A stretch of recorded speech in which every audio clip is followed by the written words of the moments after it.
Il y a un flacon qui sort, donc on imagine qu'il y a une incrémentation, et que lorsqu'on a 12 flacons, hop, on va les mettre dans une caisse, et on aura quelque part une caisse de plus, et à chaque fois qu'on aura 12, il y a une caisse de plus, et ainsi de suite. Ça va?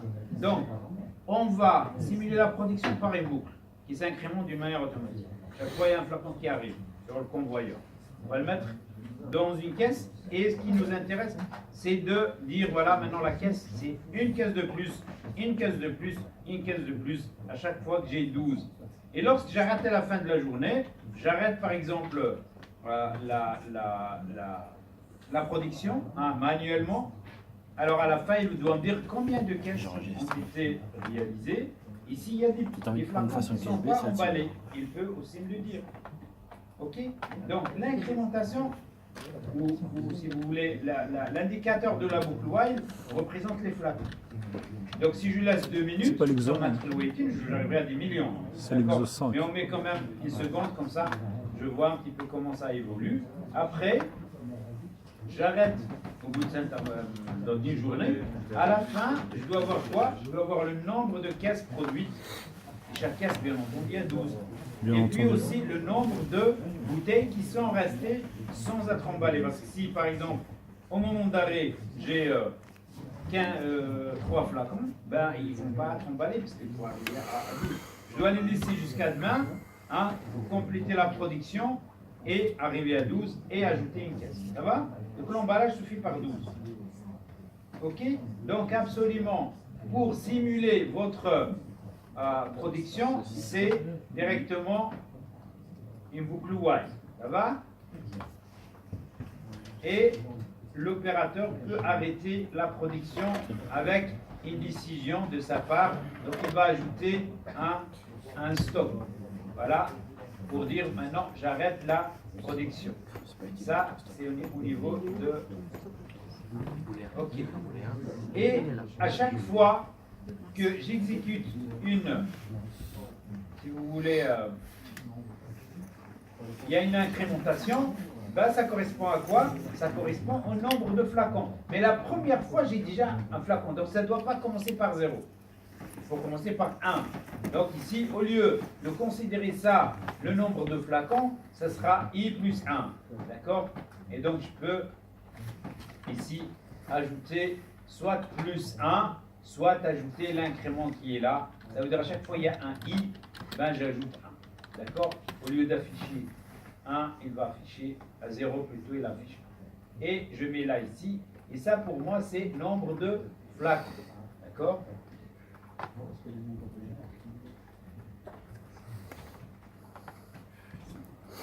On aurait pu faire ça en petit apporteur. Ok.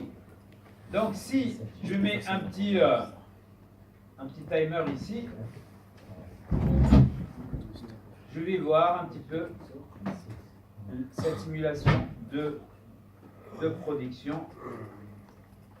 Ok. Donc si je clique, ben, le matin je commence, voilà, un flacon, 2, 3, 4. Donc j'arrête pas. Donc il y a incrémentation de nombre de flacons qui sont produits. D'accord? Voilà. Maintenant, après, je vais prendre à chaque fois, si vous voulez, à chaque fois que j'ai 12, je dois incrémenter le nombre de caisses. Donc, je vais créer une variable qui est nombre de caisses. D'accord? Qui est un afficheur, un indicateur. Donc, ça, c'est nombre de caisses. Ça va? Alors, il y a plusieurs cas de figure. Imaginons que si je parle par rapport à une journée, ok, je commence à 0, j'ai première, deuxième, troisième caisse et ainsi de suite. Je peux peut-être dire non, l'idéal c'est que, imaginons que je produis un ensemble de caisses, mais je ne vais pas les transporter parce que par palette je dois mettre 40 caisses. Ça veut dire que l'idéal c'est d'attendre que j'aurai 40 pour transporter le tout dans une palette. Donc il est possible que je dis, demain lorsque je démarre avec le nombre de caisses qui ont été produites hier. D'accord? Donc, dans ce cas-là, je peux même commencer par nombre de caisses et nombre de caisses initiales. Ça va? C'est-à-dire celui qui a été utilisé avant. Ça va? Donc ça, c'est une manière de voir les choses. À la limite ici, donc j'ai ici nombre de caisses. ce nombre de caisses, il va être incrémenté lorsque j'ai un nombre de bouteilles qui est 12. Alors ici, il va s'incrémenter. Lorsqu'il arrive, il arrive à 12, il continue. 13, nombre de flacons, je vais avoir 13, 14, 25, 26, 27. Il continue. C'est le nombre de flacons par jour. À chaque fois que j'ai 12, je vais incrémenter le nombre de caisses. Qu'est-ce que je dois utiliser? Comme hein? If, peut-être. If. Ainsi. Un if, oui. If quoi? If then. If then. Il n'y a pas if then ici. Avec le portage. Avec If multiple de 12. Ah, if tu divises par 12, ça doit faire 1. Oui, oui, oui. Un multiple, c'est quoi? Avec modulo, non? Voilà. On peut faire ce qu'on appelle division avec quotient et reste. Donc la division avec quotient, c'est pas une division qui va me donner des virgules, elle va me donner le quotient, et puis il y a un reste. Et lorsque le reste égale 0, c'est-à-dire que je passe par un multiple de 12. Chaque fois que j'arrive à 12, hop, le reste 0. 13 reste 1, lorsque j'arrive à 24, le reste 0. Donc je capte un petit peu le passage par une division résultat avec reste 0 et j'incrémente le nombre de caisses. Donc je peux, par exemple, dire que, bien entendu, le nombre de caisses, ça peut être à l'intérieur ou à l'extérieur. Je vais le laisser à la limite. Mais initialement, c'est mieux de commencer par un nombre initial. Donc je peux ici utiliser, par exemple, un numérique qui est le nombre initial, on va dire. Et le nombre initial peut, comme j'ai dit, c'est sûr. Il ne faut pas l'oublier la prochaine fois, parce que moi, j'ai pas une.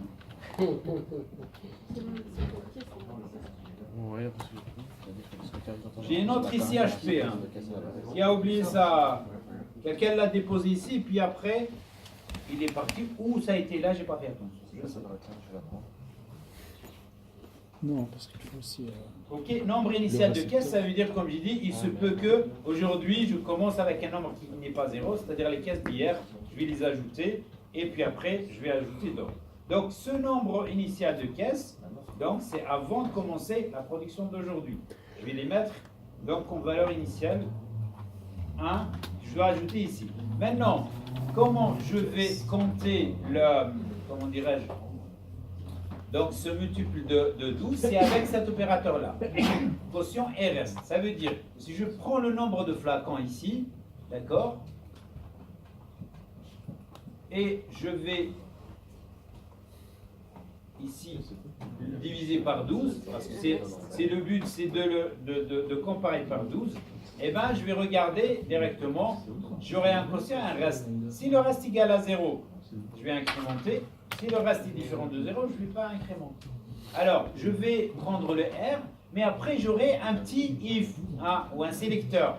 Alors le sélecteur ici, qui ressemble à if then, ou de conditions, il se trouve ici. Regardez, il y a un petit sélecteur ici, qui va vous permettre de faire quoi? Donc, il a 3 entrées. Une qui dit true, F false, et au milieu, ça c'est la condition. Ça va?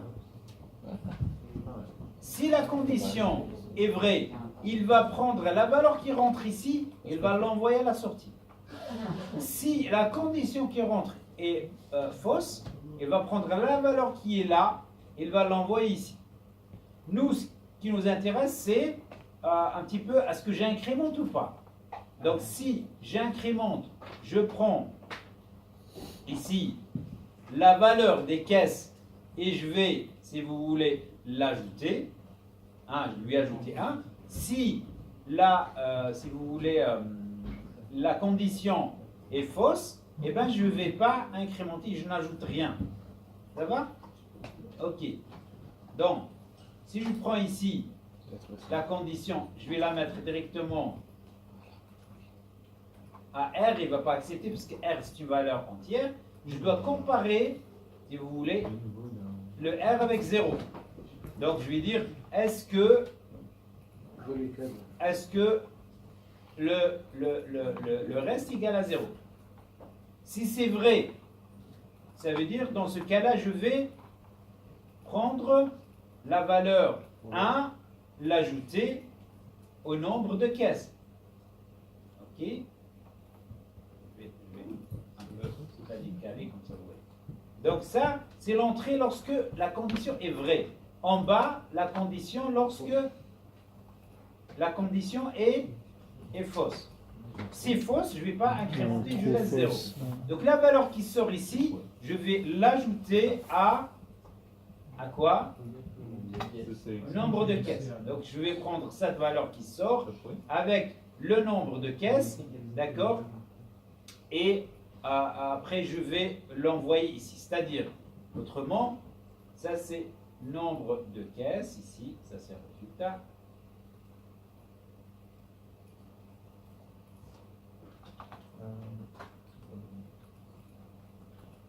Et initialement, je vais prendre cette valeur-là, l'ajouter ici, hein, comme ça il commence, si vous voulez, à une valeur différente de 0. Maintenant, je dois mettre ici la valeur de nombre de caisses. C'est le nombre de caisses auquel je vais ajouter soit 0, soit 1. Alors dans ce cas-là, je peux prendre ici et créer une variable locale.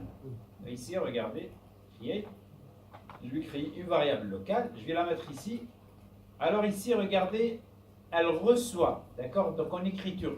Donc je dois changer to read pour lecture. Donc je prends le nombre de caisses et je l'utilise ici pour l'additionner. Hein? Donc lorsque je suis la change, c'est la même variable. Et donc, pour dire que la même valeur, je l'utilise ici, soit je lui ajoute 0 si je ne suis pas dans le multiple de 12, soit je lui ajoute 1 lorsque je passe par 0 et j'aurai le nombre de caisses ici. Donc, qui est, si vous voulez, il marque le nombre de pièces. Ah oui, mais ça c'est pour C'est en mode lecture. Ouais, c'est ce que tu as créé là, il doit être là-bas aussi. Non, il est ok. Donc ça c'est le nombre de caisses à l'intérieur de la boucle. Maintenant, si j'utilise je veux dire le nombre de caisses après, à la fin, le mieux c'est, dans ce cas-là, le sortir à l'extérieur. Donc si je sors à l'extérieur, j'ai ça. Ok. Ça va? Comme ça, j'ai à la fin le nombre de pièces, mais je peux aussi dupliquer ici. Qu'est-ce qui se passe au niveau de la boucle? C'est triste, il faut arrêter toute l'usine pour savoir combien on a fait de pièces. Non, c'est à la fin que tu vas vérifier combien il y a de pièces. C'est-à-dire que tu as quelque part une variable que tu vas vérifier à la fin de la journée. Ne regarde pas entre-temps, il n'y a pas d'un fichier qui dit 33 caisses, 34 caisses, 35 caisses, mais vous travaillez sans problème à la fin. Combien on a fait? Hop, je note, il y a 300 caisses. Ça, ma vie, quand il peut tous les 2 jours, tous les 2 jours au minimum. C'est un problème de tâche, je pense. Il y a plein de choses. Donc si je mets à l'extérieur, ça veut dire que lorsque je termine la boucle, ça veut dire j'appuie sur arrêter, à ce moment-là, il va transmettre cette valeur à ce niveau-là. Il va transmettre. Alors si je fais comme ça, est-ce que je garde les valeurs entre une comment dirais-je, entre une itération et l'autre? Ça va? Donc, il faut bien voir ce que je garde ou pas, d'accord? Là, il y a moyen pour être sûr de mettre ce qu'on a appelé, ce qu'on a parlé de registre à décalage dans le cas où on a fait le factoriel. Vous vous souvenez? Lorsqu'on a fait le factoriel, on a dit on récupère la valeur de l'itération i pour qu'elle soit utilisée à l'itération i plus 1. Vous vous souvenez ou pas? Est-ce qu'on a fait l'exemple de factoriel ou pas? Avec la boucle for.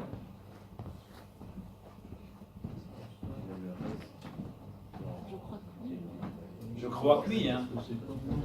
Et si vous vous souvenez, on a dit, on va multiplier, mais à chaque fois on récupère la valeur, et puis on la multiplie une autre fois. Et là, on a utilisé un registre à décalage. Donc si j'utilise le registre à décalage ici, hop, je change ça à registre à décalage, il va me créer ici la valeur. Donc cette valeur, il va la récupérer. Je peux faire comme ça pour donner la valeur initiale. Et cette valeur-là, je peux directement la récupérer ici et enlever cette variable locale parce que je récupère un petit peu à chaque fois. Et à la fin, j'envoie tout à la sortie. Ça va? Donc dans ce cas-là, je n'ai pas besoin de créer ça. Je vais juste relier cette valeur-là, hein, qui est... Voilà.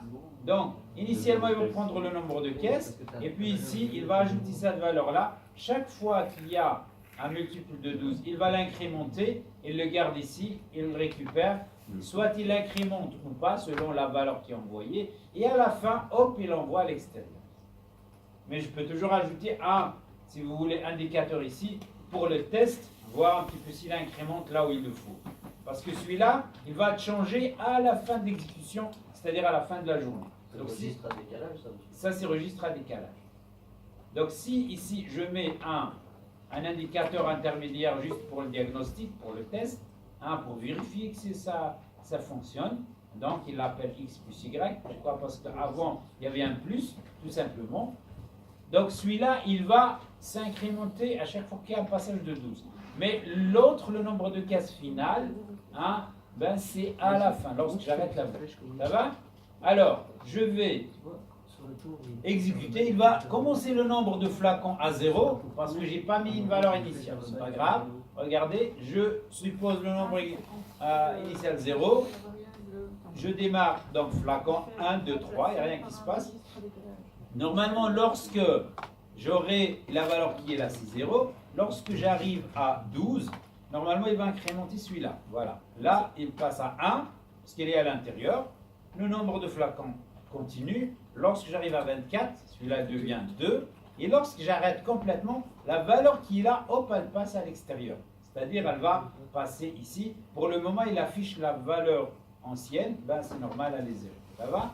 Lorsque j'arrive à, si vous voulez, à 36, hop, il passe à 3. Si maintenant j'arrête, qu'est-ce qu'il va faire? Il va passer la valeur qui est là, 3, ici.